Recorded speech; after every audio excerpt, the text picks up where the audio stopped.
Okay, let's begin with a blessing to sanctify our learning today. Baruch atah Adonai, Eloheinu melech haolam, asher kidshanu b'mitzvotav, v'tzivanu la'asok b'divrei Torah. Thank God for allowing us to immerse ourselves in words of Torah. This topic is a very meaningful one for me. It's personal. We're going to be looking today at the status of deaf people, of the deaf, in Jewish law, and it's personal because my parents are deaf, and it's been a very major feature of my life. So major, in fact, that I often don't even think about it. That's just the way it is. But it is one that I feel the deaf community and its struggles is one that I feel a deep connection to, an emotional connection to, and then I feel all of the complications and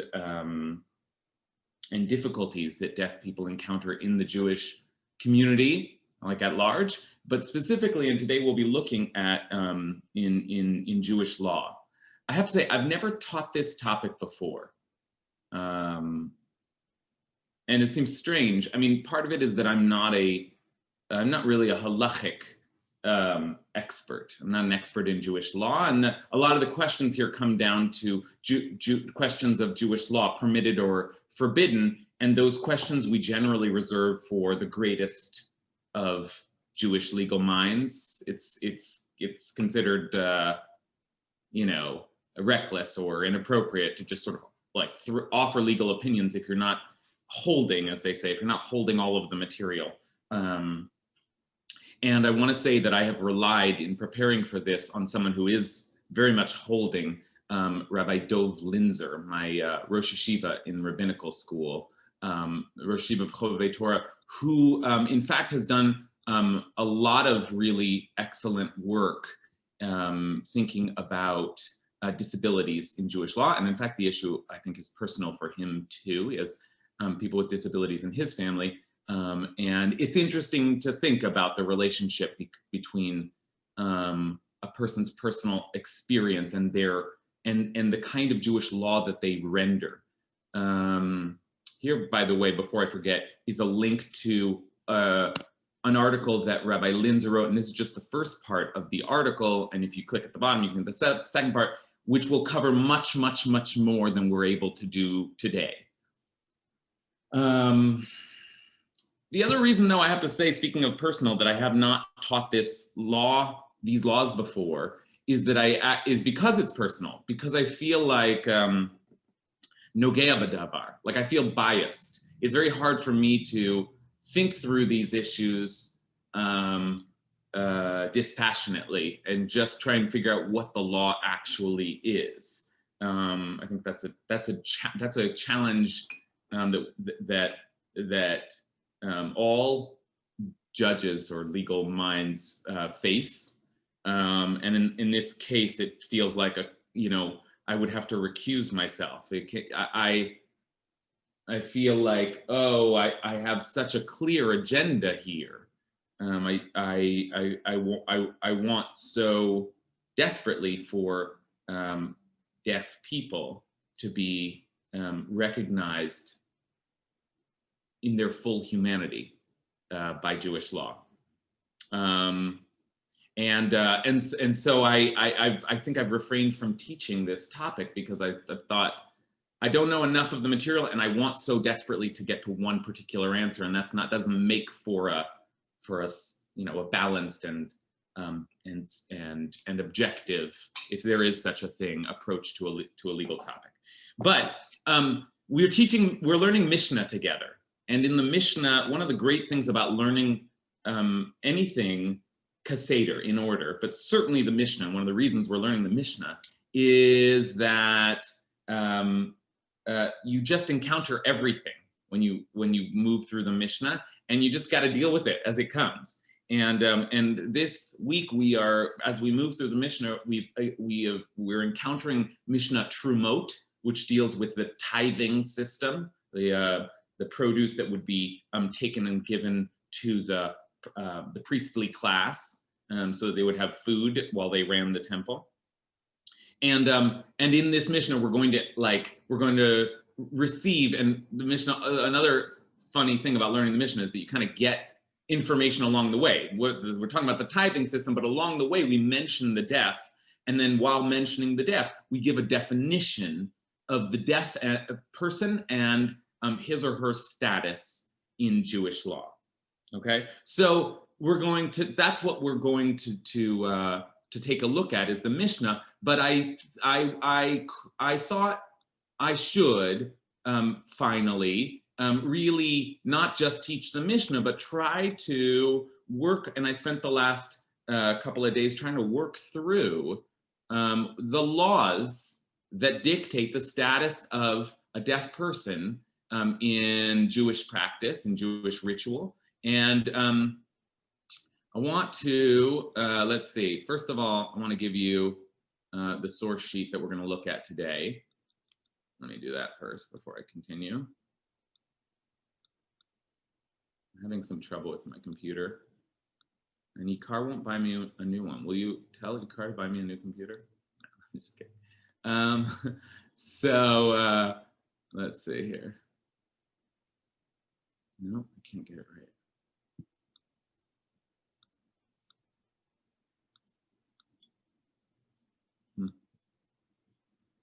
Hold on one sec. I'm having a little bit of a technical difficulty.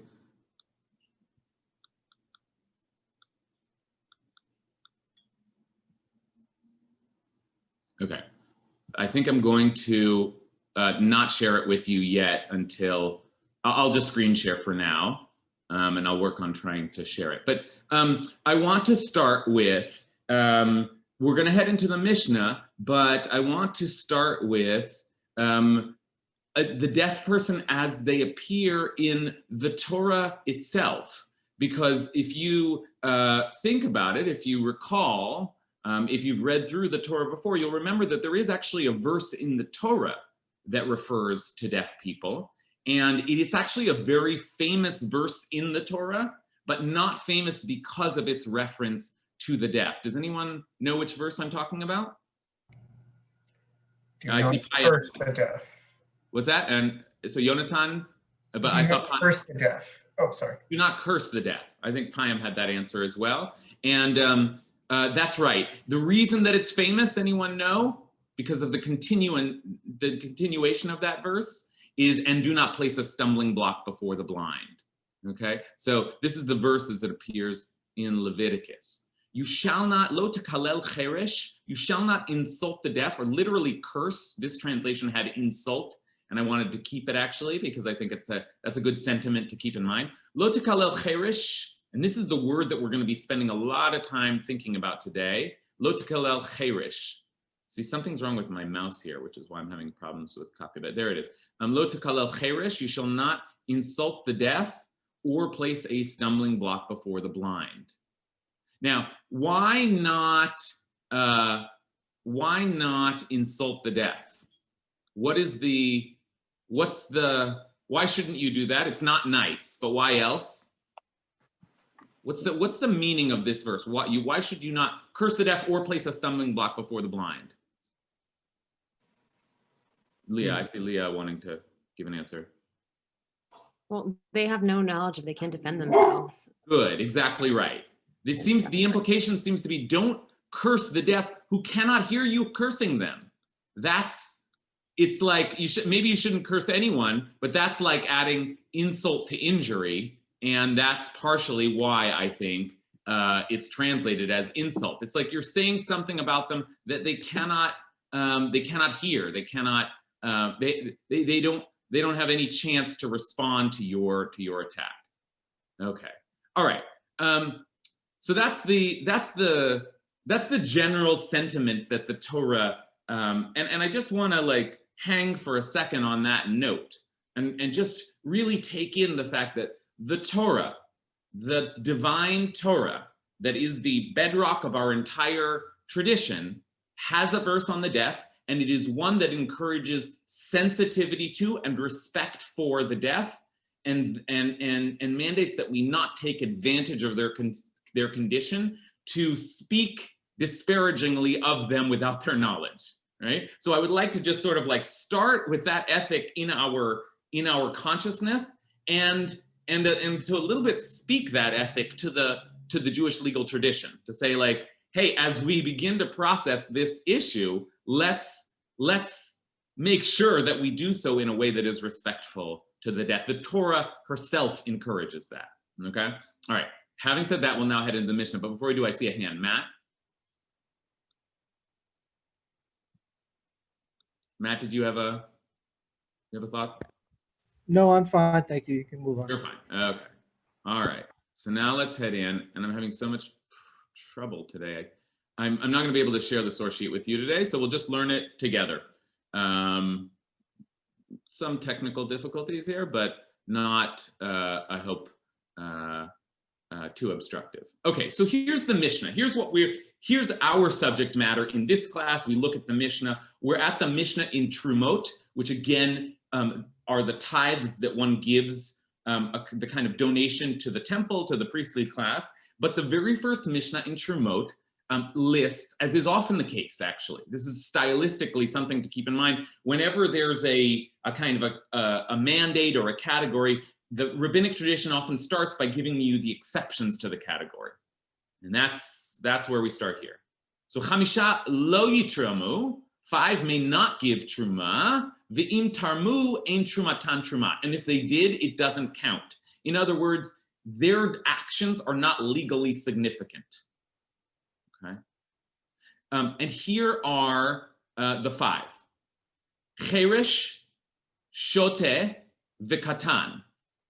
Here are the words in Hebrew: cheresh, hashote, v'hakatan. Now, I'm not translating these yet, because part of what we're going to need to do is think about their translation, but we might loosely translate cheresh as deaf.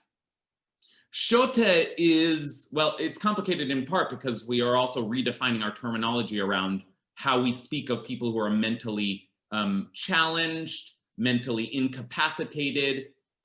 We might have once said retarded. That's not something we say anymore. The translation I had here said imbecile, which also has like a very insulting connotation. So I'm not sure what word to use, and you can suggest others, but a shote is someone who is not mentally fully capable. And then a katan is easy to translate. That's a minor.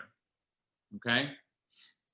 And then there are a couple of others, and these are more just sort of have to do with the law itself. One who gives truma that's not their own, stolen truma, or a non-Jew that gives truma. No, all of those people, if they give truma, their truma is not accepted.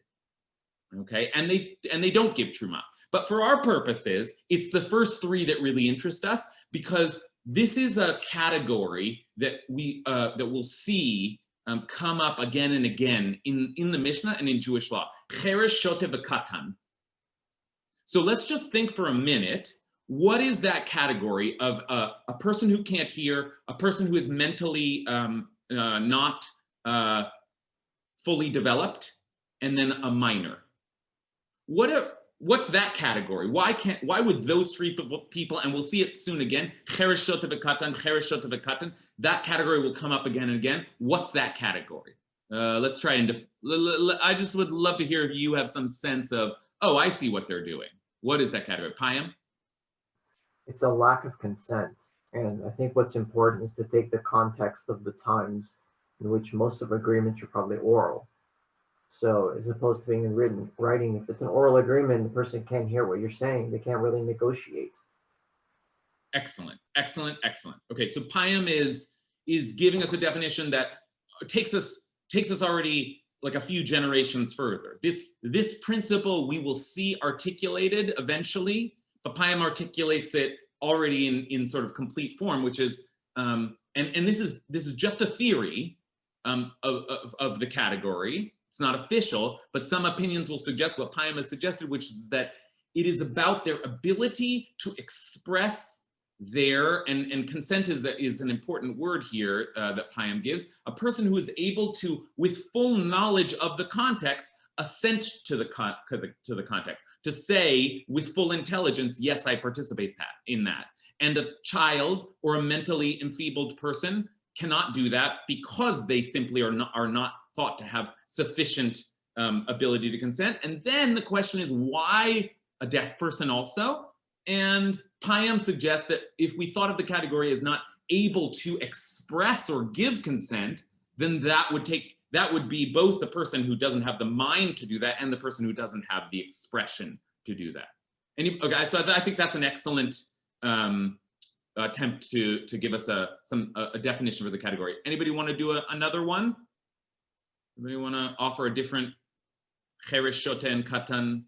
Matt? They're challenged with vulnerabilities. So they can be targeted, that could be targeted. Each of these groups are vulnerable to exploitation. That's really interesting. That's really, really interesting. Yeah, I hadn't thought about that, but and especially as the category goes on to list people who are, selling things that don't belong to them, giving things that don't belong to them. Yeah, I think that's a really interesting take, that all of these three people might be manipulated by someone else. Oh, don't worry, my child. Don't worry, my deaf friend. Don't worry, my mentally challenged friend. They want this. They assent to this. They will, right? So I think that, yeah, that's a great. It's not. I haven't heard that one expressed, but I think that's an important way to think about the category as well. Okay. Yes, Jen. I'd also want to know what their concept at the time was of what caused deafness and what deafness involved sort of physiologically and cognitively, because I would think that would have a huge influence on how they talked about it. Okay, great. So that takes us, thank you, Jen, takes us right into our subject matter today, and sort of what we'll be trying to work through, which is who falls into this category and what defines the category of the deaf person. And actually, we're very lucky in that the next Mishna actually gives a very it's not a finite definition. There's still interpretation to be done, but it is at least a pretty strong definition. So take a look at the next Mishna here. And I will try eventually to send this all to you. I apologize for not having that available as a separate link. But here's Mishna 2 picks up on this question. Wait, what is a deaf person?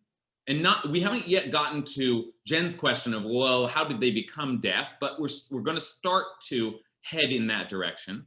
A cheresh, this is the word again, cheresh, who speaks but cannot hear, should not give truma. And actually, may not is not the right translation. It says does not give truma, lo yitrom. But if he does so, his truma is truma. That's a way that the rabbis often create a kind of a middle category, as if to say, well, I guess this person shouldn't do this, but it does count. They do have legal status. So somewhere in between. The cheresh of whom the sages generally speak is one who neither hears nor speaks. Okay, so again, if someone speaks but cannot hear, his truma is truma. But if the cheresh that they're talking about is someone who neither hears nor speaks. Okay, so now what is a deaf person? Not just someone who doesn't hear, but someone who, now we're gonna have to work, like in some ways this is a very simple category, someone who doesn't hear or doesn't speak. Every deaf person I have ever met speaks, right? So great. I mean, and if we think about someone who can neither hear nor speak, I was just watching One Flew Over the Cuckoo's Nest, right? It's a great movie, and the character Chief there neither hears nor speaks. And actually, it's not a bad reference point, because someone who has no hearing or speaking is often relegated to almost the category of someone who is mentally challenged, because we have no, and to turn back to Payam's definition, we have no access to their thoughts at all. Okay, so in some ways, Okay, well, that's over. My whole family comes rushing in because they all speak, right? Okay, anybody, I see Yonatan's got some thoughts on this next move. Yonatan? I think this is a little bit of a typical move, and maybe it's a lot of a typical move. And there's so much packed into it in terms of the seeds of liberation, right? And laying the groundwork for, whoever wrote this particular exemption really understood the challenges of carving out these people, and understood that like the Talmud is laying out a default position and describing everyone else as deviant from it. And I think he's saying like, no, actually, there's a purpose here, and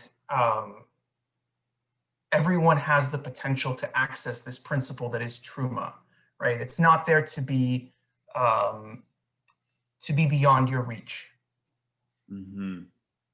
That's interesting. In other words, you can feel in the Mishnah itself that they are, let me see if I understand you correctly, Yonasan. They are imagining that there are types of people who cannot give truma, but almost in the same breath, they're saying, but let's make sure that we figure out, how you can give truma if you are a person who is capable of giving truma or are participating in the legal system altogether. Does that sound right? Yeah, I mean, I think there's a broader point, which is that the Mishnah was written by more than one person and is a reconciliation of a lot of different views in a way that was supposed to be and has been resilient.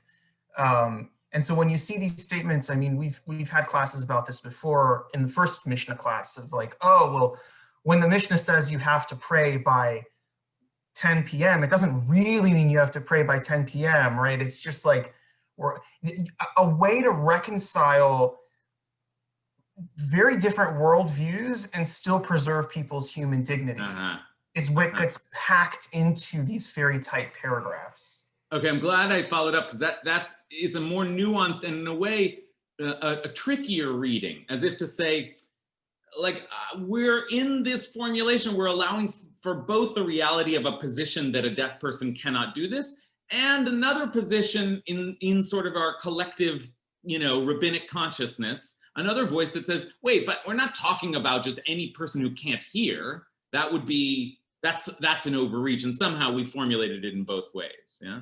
Okay, wonderful. Alexandra.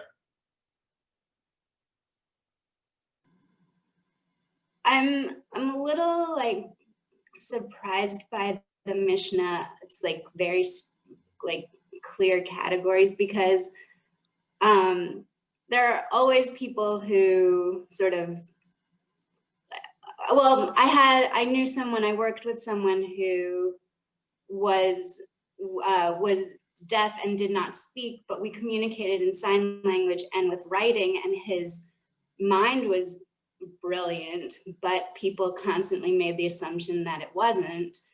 And it sounds like that's what's going on here. Like, why couldn't there be, if it is about an agreement, were people not literate at the time? I mean, I assume that Jews are pretty literate people throughout history, but maybe that's an incorrect assumption. But it seems, I don't know, it seems wrong.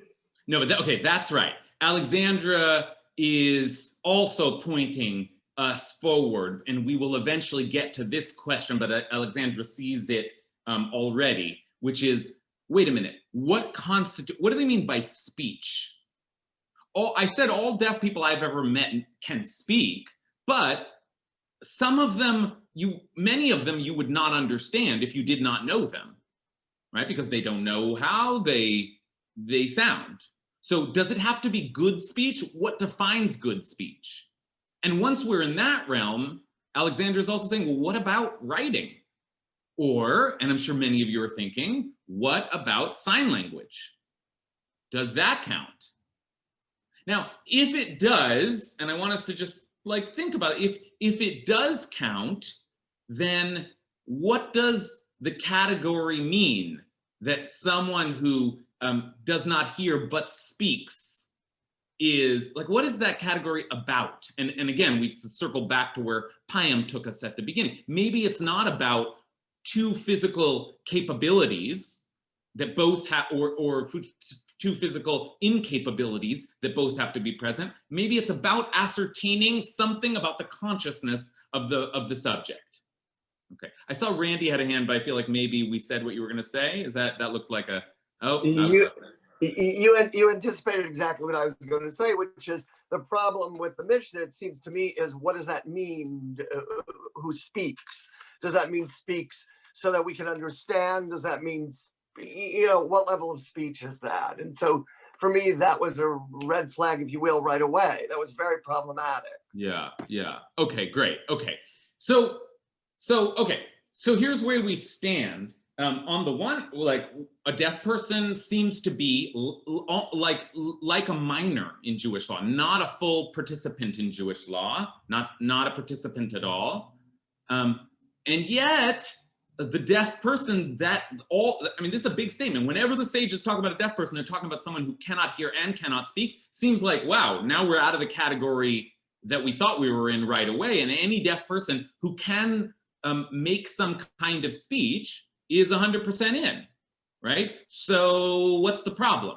Now, what I want to do at this moment is jump over hundreds of years of discussion and take us to the law as it lands in the code of Jewish law, the Shulchan Aruch, which is written in the 1500s. And I want to just tell you where we land, because this code is actually still very dominant in the thinking of observant Jews. And then we're going to kind of go back and see how we got there. But I want you to have in front of you the kind of like the law as it stands, at least in some kind of basic, like trying to take the whole of the tradition and encapsulate it. So I want some kind of encapsulation that we can have in our minds, so that we're not just floating as we move through the pieces of Talmud, because Talmud, as many of you know, is a very difficult literature. And it's hard to extract exactly what they mean, and the codes of law are meant to do the exact opposite, to extract and make things clear. So take a look at what the Shulchan Aruch says. Shulchan Aruch says a person that can hear but not speak, or speak but not hear, that person is like hearing people. The word is, I think, pikechim. That person is like hearing people and can be included in a minyan. Umitzdarfing, you count that person in a minyan. But if they neither hear nor speak, they are treated like a mentally incompetent person. That's just another way of translating. I'm not sure if it's the right way, but shote, or a minor. Okay? So it's interesting. You see, there's the category still there, deaf person, shote, and katan, but the latter two will never count in a minyan. And a deaf person, as long as they can speak, or he says if they can not speak but hear, that person is counted, that person's in. It's sort of like discussion over, in a way, although we're still hanging on the question of, well, what does speech constitute? But I will note that the Shulchan Aruch seems to, in some ways, to be permissive, but at the same time, the Shulchan Aruch is saying if a person, by whatever definition we choose, cannot speak or hear, that person simply does not count. And I didn't give you this, but there are other areas in the, Marianka, I see you waving. There are other areas in the Shulchan Aruch where that other deaf person is being considered. And I didn't bring it because it was complicated, but also because I almost didn't even want to work through it. I mean, there's some very, there's discussions of like, on Shabbat, if you have money in your pocket and you're traveling with like a donkey, a child, a deaf person, like, first you put it on the donkey, like at least you put it on the donkey first, right? But eventually, like, at a certain point, the deaf person is treated as someone who can violate the law for you because they don't count, right? It's a very unpleasant discussions. But for our purposes, with the deaf person can speak, great, so they count. Game over. Okay, I want to tell you a story now, because this is sort of where I stood in my basic understanding of the law, which is that a deaf person, if they had some basic capacity to communicate, would be counted. And my father always was counted in a minyan, or so I thought. When my father died, we had Shiva at his house, and the last day of Shiva, we were gathering a minyan, and we had the minyan, we were waiting and waiting, and gathering a minyan. And when we got the 10th man, it was that kind of party. When we got the 10th man, we were going to start, and someone in the room said, no, hold on. And it starts talking in Yiddish to someone else. And I'm like, I kind of get what's going on, but I don't. And they're pointing. And soon it becomes clear that they don't want to proceed with the minyan because my father's best friend is one of the people here in the minyan. And they're saying, you know, in my father's Shiva house, lo tekalel cherish, right? My father's Shiva house. I've never, and I have to tell you, and my younger brother, I have like a younger half brother is there with tefillin on, he's deaf, right? My uncle is there, he's deaf. Like, and I have to tell you, I've never been so outraged, I think, in my life. And as is often the case in moments of like, of true degradation, you don't say anything. I didn't say anything. You know, it's often like I was stunned, and I didn't know what the law was. I didn't know how to. The culprit, by the way, was a famous Jewish pop star. To make matters more ironic, he was like a singer, right? So someone who produces things that deaf people cannot enjoy came to my house and just ruined our Shiva and insulted my father's name. I was just so outraged. But on the other hand, this guy, let's just give him the benefit of the doubt for a moment. This guy is looking at the Shulchan Aruch and says that someone who can speak would be counted in a minyan, but someone who can't speak wouldn't. Now, my father spoke very well. He had very good speech. But the truth is his best friend did not. His best friend was someone that you would not have been able to understand. Spoke, but you wouldn't have been able. So leaving aside the human sensitivity for a minute, you know, one could understand how to read the law that way. Okay. So now I want to, you know, holding that childhood trauma, it wasn't childhood trauma, I was 23, but holding that trauma in my heart, I want to now finally begin to work through it by moving through some of the sources that inform this, the law as it's been received. Okay. But before I do, Marianka. So just a little comment on the prayers. Perhaps it has to do with the fact that prayers have to be said out loud. But that's not what I was going to ask you a question going back to the teruma. A person who is able to pay the teruma, what privileges does it signify for that person? It's a good question. Actually, it's a good question. I mean, like all of this stuff, and you hear this argument often when we talk about egalitarian Jewish law, like law that applies, as we use the term, equally to men and women. One can make the argument that we're talking about obligations here. It's not about personal status. It's not about like, you're better or you're worse. It's not even you don't get anything by fulfilling a mitzvah, except maybe you did what God wanted. But like, if you don't have to do it, then you don't have to. God doesn't want that. Like, in other words, what do you get by giving truma? You don't get any particular reward. You just are participating in the system. Same thing for counting for a minyan. You might make the argument, and people do, that there's no, like, who cares whether you count in a minyan or not? It's not whether or not you count as a person. It's just certain people have an obligation, certain people don't. So just like enjoy your sleeping in late. You don't count in a minyan. How great, you know? Like, I wish I didn't count in a minyan. You know, that's one line of argument. And obviously, I am aware that that argument does not feel satisfying to neither the woman who, you know, doesn't care whether she's obligated, wants to participate in all the rites and rituals of Judaism, and same for the deaf person. So there's something, the idea of obligation is different than the idea of rights, right? That we use in our legal discourse. Okay, let's see.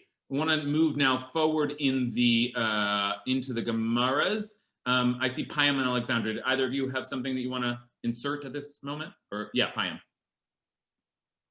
I don't agree with the rabbis, but I think their thinking is the delineation between people who are born deaf and people who become deaf. And for them, it's if someone becomes deaf, then you're taking away what they already had. So you're making them less. And I think for them, it's very much of like stricture of like a known quantity, right? So they knew what the person was before they became deaf. So they can trust them and understand them in terms of a society or a group. So they still know what that person is, but the person who's born deaf, like to them, it's an unknown quantity. So that's, I think, the delineation they're trying to make. Great. Payam, you are really, like, your intuitions here are so sharp today. Payam's sort of like intuiting also a kind of a discussion or a formulation that we will soon see, but haven't seen yet. I wouldn't have guessed it, but Payam is saying perhaps what they're talking about when distinguishing between different kinds of deaf people is the person born deaf and the person who becomes deaf. And again, that fits into Payam's framework, which is that the person who becomes deaf, we've already ascertained their general awareness or sense of consent, ability to consent, but we haven't gotten there yet. So let's actually, like, what we're gonna do now is actually like see Payam's logic emerge in its earliest form in two pieces of Talmud, okay? So let's first look at, there's two pieces of Talmud that I think are really essential to see in this conversation. These are, the Talmud is the source material, as much as the Mishna sort of declares the law, and the Talmud is the authoritative discussion of the law that's taking place between the 2nd and 7th centuries of the Common Era. And it's from the Talmud that we gain our authoritative legal positions, but the Talmud is a beautiful mess. And so it's often very difficult to figure out what these positions are exactly, okay? But this will give us a sense of what kind of legal material we're working with, okay? So two pieces of Talmud, one that will redefine or give us a definition of what actually that category was, of the cherish, of the deaf person, and as I said, we've heard some of this through your intuitions already. So let's take a look at how it gets formulated in the Talmud. So you can see in the Talmud in Chagiga that there was a Mishna that did the same thing as our Mishna, which is to say the Chagiga offering, the offering that is given on the festivals, is presented by everyone except, and the first three people listed are Cheresh, Shote, and Katan. These people don't give that offering, okay? So given that category, the Talmud, like, finally, I say finally because they didn't, there's no Talmud in Truma, but the Talmud takes up the category. And the Talmud says, this teaches, and this is an important moment for us, this teaches that a Cheresh is similar to a mentally incompetent person and a minor. The fact that we teach them as a triad means there's something that unites the whole category. And here's their formulation. It sounds a lot like Payam's, but is distinct in a certain way. So let's try and understand, what is this category? Just as a mentally incompetent person and a minor who are not bnei deah. Literally, that means children of knowledge, but that's a Hebrew idiom that means someone who is full of full mental capacity. Bnei deah, someone who is fully mentally present. Just as a child and a mentally incompetent person is not of full mental capacity, so too the Cheresh is not a bar deah. That's what it is. That's the problem. The problem is that the deaf person is thought to be, by the law, according to this opinion, someone who's not fully mentally present. Now, once we have a definition of the category, Here we enter into a kind of a debate between, I think Peter's here. Yeah, Peter's here. Peter often reminds us of two ways of approaching law, one which is formalist and one which is realist. And the formalist approach to the law is the one that takes the words of the law literally and seriously and binding. That's what the law says. I'm oversimplifying, but that's a formalist approach. And a realist is someone who asks the question, what is the law meant to do? What is the purpose of the law? Now, once you've given me an underlying reason for a category, like it's about being fully intelligent, then you open up yourself to a realist analysis or realist critique. That is to say, now we can start to talk about, oh, well, what if you can ascertain that the deaf person is a bar de'ah, someone who has full mental capacity?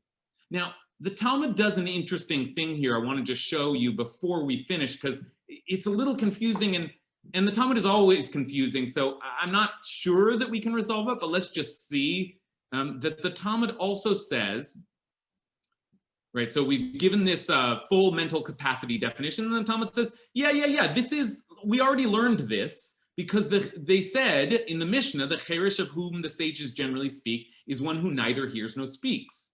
So one who speaks but does not hear, and one who hears but does not speak are obligated in the mitzvot. Now that's strange, because what they seem to be doing is saying, yeah, we defined the category as someone who doesn't have intelligence, and actually we already learned that. That is what we were learning in that earlier Mishnah. That someone who hears and doesn't speak, or speaks and doesn't hear, that's fine, but someone who doesn't do both, that person's the category. Those two things are not exactly equal statements, but the Talmud seems to be assuming that they are. And just to hear the Talmud fully speak out this position, they say, we already learned this in another place, as the sages taught in the Tosefta. One who speaks but does not hear is a deaf person. One who hears but does not speak is a mute person. But both of those people are in the same legal category as those who can see and hear with regards to all matters. Okay, so I mean, I'm not even sure we needed that last paragraph. Sort of a similar formulation. But strange thing happened here, and I'd like to see if you, first of all, what is our category? Our category is someone who is not a child of knowledge, a bar de'ah. Child is just a Hebrew idiom for like someone who inherits, someone who. So what's that category? And why does the Talmud seem to think that we've already established that category when we said if you can't hear or speak, you're not obligated. If you can do one or the other, you are. Okay, I see Alexandra's hand up. Are you? Yes, please.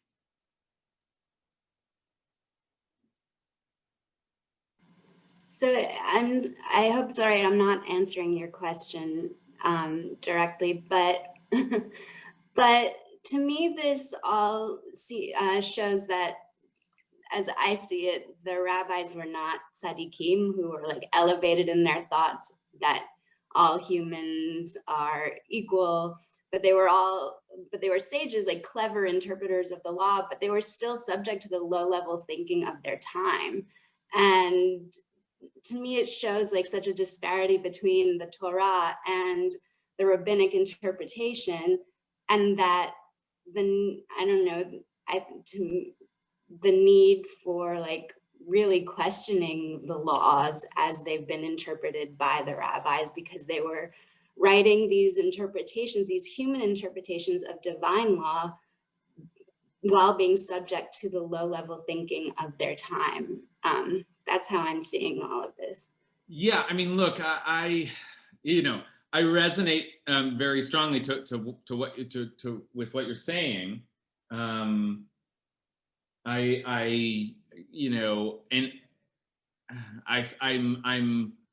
concerned that the rabbis do not accord full dignity to the deaf person. But I do want to say two things, just as I try to be at least as expansive a thinker as I can, someone who's able to take a little bit of critical distance. I want to say two things. One is is striking that you, even in your formulation, acknowledge that the Torah seems to be more sensitive to the cause of the death, even if in its quick, the only thing it thought to say is do not disparage or defame them, which means that we can think about people trapped in their kind of cultural context, but it isn't necessarily a straight progression through time, right? Like it could be that the Torah is more sensitive than the rabbis are, and so we would have to take everything context by context. But I want to say another thing, which is, look, I'm someone who clearly has like some stake in the game here, but we can understand. I mean, I guess I want to ask, don't we understand why the rabbis would say if someone is mentally, we perceive them to be mentally incapable, then that person can't possibly take on the obligations of, performing all of the laws of, just like in our country, we don't expect a person who is mentally incapable to, for example, pay their taxes. Like isn't that a reasonable assumption? We can talk about whether they correctly ascertained what mental capacity was, but can we not understand that position? Alexander, you want to respond? Please. I'd like to respond that I think it's the wrong question, because it's not, can someone is mentally capable of fulfilling the laws? It's, are they spiritually capable of fulfilling the laws? And where is their heart? Where is their love for God? Where is their love for humanity? And I think that's the question, but I don't think that's I think that's the question. Yeah, I don't think that's the question the rabbis are asking, but I think that is the question, in my opinion. I love that. That's a very beautiful, I love that response. And there's some real depth to it. Though, just to be a nudnik, I could still say, yeah, well, the rabbis don't know that either. Where is their heart, right?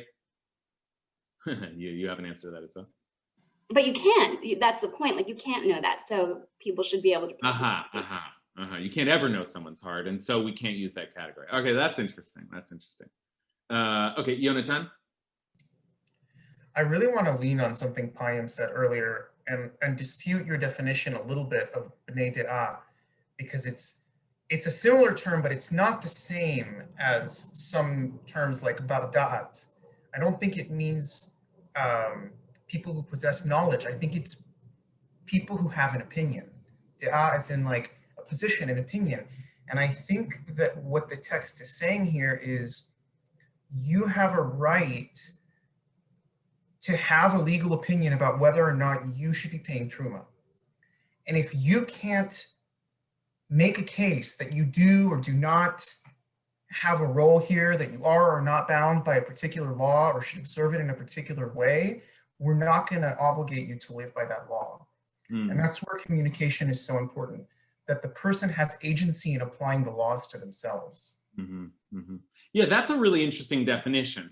And again, one that I can have some sympathy for, which is that a person has to be able to participate in the legal conversation in some way. A person has to be able to like have some way of articulating their own, not just consent to, but like their own participation in the legal conversation, the conversation around this ritual and the community performance of it, in order to be someone who would also be one of the performers. Yeah. Okay. I want to. We're starting to run out of time. So I'll just say in just leaving that piece of Talmud that there's an interesting like on the one hand we got this very new formulation, although Payam already gave it to us, that what it's about is someone who is capable, mentally capable of thinking through or of we've had different formulae of expressing their consent or participating in the conversation, lots of formulations of what it means to be a bar dat or bar de'ah. But what's interesting is the Talmud assumed that the person who could neither hear nor speak was not that.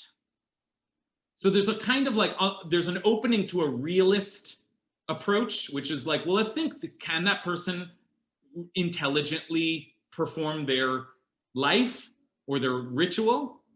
But on the other hand, the Talmud seems to assume that's already been covered by the formal technicalities of the category, that you can neither hear nor speak. We're still operating with that category. Now, the other piece of Talmud that's really important to take a look at here is the category is a piece of Talmud that actually finally begins to ask the question that we were asking earlier. I think actually that Alexandra was asking earlier, what about if this person communicates in a different way?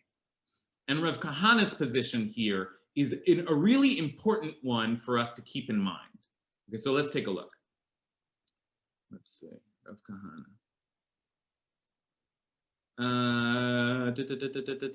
Here we are. Rav Kahana says in the name of Rav, a cheresh who can speak through writing, and it's an interesting phrasing here, ledaber mitoch haktav. This person can speak, but speaks through writing. So like already a redefinition going on there. That person may write and give a bill of divorce to his wife, which is a ritual act. That person can consent to a divorce, can write out a divorce, can officially carry out a divorce, and that person is assumed to have consciousness, I suppose. That's not even the formulation. What's important for this piece of Talmud is writing is speaking. Okay, and that allows us to change entirely. A deaf person who cannot hear but can write would be obligated in all the mitzvot. However, and now here's a disagreement, but it's a really important disagreement because of the language of the disagreement. The Gemara raised an objection from a Breita. Now, a Breita is earlier source material, authoritative source material that's written at the same time as the Mishnah. So this is a teaching that the rabbis know about, and they're putting it in dispute with Rav Kahana's position. And the teaching is this: we may follow the signals and gestures of a cheresh. Now, the language here is really, really important. Remizotav v'achar kfitzotav. So we can follow the little signs and symbols and the movements, the gestures of a cheresh. Now, that's just important because that is as close as you are ever going to see the rabbis get to understanding and knowing what sign language is. Okay, this is very close to a description of sign language, the language that all deaf communities eventually construct for themselves. Okay, but the problem is this position is sign language doesn't work. So the Gemara raises an objection. It says, we may follow the signals and the gestures of a cheresh as well as his writing only for selling movable property. Again, some things it would work, but not for bills of divorce. In other words, sign language or movable property or writing, as I said things there, sign language or gestures or writing, all of those things, Rav Kahana holds, if you can do those, you're a full participant in the community. And I'll tell you, that's what I want. There it is. As long as a deaf person can communicate, demonstrate themselves based on the last piece of Talmud to be a bar de'ah, then that person is to be regarded as a full participant in the law, right? But there is a position that no, that person would have at least, they could still sell things, they have a middle status. So it's a debate. There's an open debate in Jewish law whether other forms of communication can be considered speech. And Rav Kahana clearly thinks so because he calls writing speech, right? Okay. I want to show you one last piece though here, and it's sort of like, it's going to be, in some ways sort of ruins what we've just found. And I realize now we're at 12:57. I realize I'm just going to do a part 2 on this next week because we're sort of at the middle of our discussion. We're just gotten through the Talmudic material, and I want to get us eventually to the modern sources where this is, processed in a modern context. But I wanted you to see all of the source material first. And this is the most complicated thing that happens today in our discussion. So I'm going to try and speak it out carefully, and then we'll kind of end with final thoughts, and we'll pick this up again next week. But now we have two positions. One is Rav Kahana, who holds that deaf people who can communicate in any way those people can fulfill any obligation in Jewish law. And another position that says, no, if they can't really speak, then writing and sign language, that's not good enough, right? And you can imagine which of those is the formalist position and which is the realist position, right? You can imagine. However, the last piece of that Talmud, and part of what the Talmud tries to do is resolve things. So they try to resolve this debate by explaining it in a different way, and it sort of ruins what we've gained by noticing the language of the writing and the sign language, and that is, so this is a little confusing, but I think you're deep in enough that you can get it. They say this debate that Rav Kahana is having is a debate that actually was already happening between earlier sages, as it was taught in another Breita, and this is the earlier debate. Rabbi Shimon ben Gamliel said, what is the case of the Cherish? Oh, there's a typo there. What is the case of the Cherish? One who was deaf from birth. But if he could previously hear but became deaf later, then he may write and sign. In other words, we're at the kind of the cusp of recognizing deaf people's alternative forms of communication, though we have a debate. And then another voice of the Talmud comes and rushes in and says, no, you're misunderstanding the whole thing, which is the whole debate from the very start about the deaf person who could speak but not hear versus the deaf person who can't speak or hear. That's just talking about a person who was born deaf, and that's the person who can't speak or hear because they never learned how to speak, versus the person who became deaf later in life, who already learned how to speak. And Payam intuited this earlier, and it is one of the ways that the Talmud lands, or one of the opinions that's out there. And again, it's not conclusive, but now you have at least a well-established legal position, so asserts itself almost as the most earliest legal position, which is that it's about someone who becomes deaf. We're not going to strip them of their legal participation, but anybody who was born deaf, as my mother certainly was, and probably my father as well, though you usually can't tell, that person is out.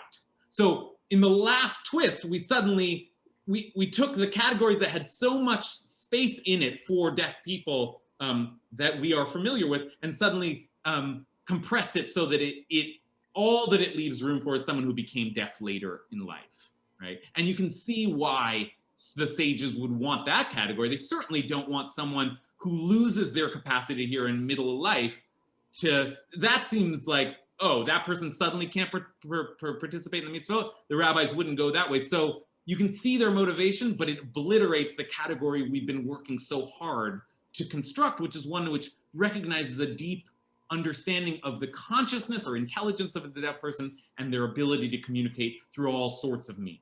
Okay, so we're gonna have to go part 2 next week, but now let's hear some of the responses to where we're at now. We'll take Yael and then Ken. I've been having an adverse reaction to this discussion because of the ethics of these 3 categories and their ability, actually, these 3 categories of people, their abilities to be counted as a thinking full person. And I just believe, and I think many of us do, that even people who have some sort of mental difference can frequently be counted as full community members because they do have a capacity to make a decision. And in some cases, even children have to have their input. I mean, this is the way we look at society now. Maybe we didn't 100 years ago, but we do now.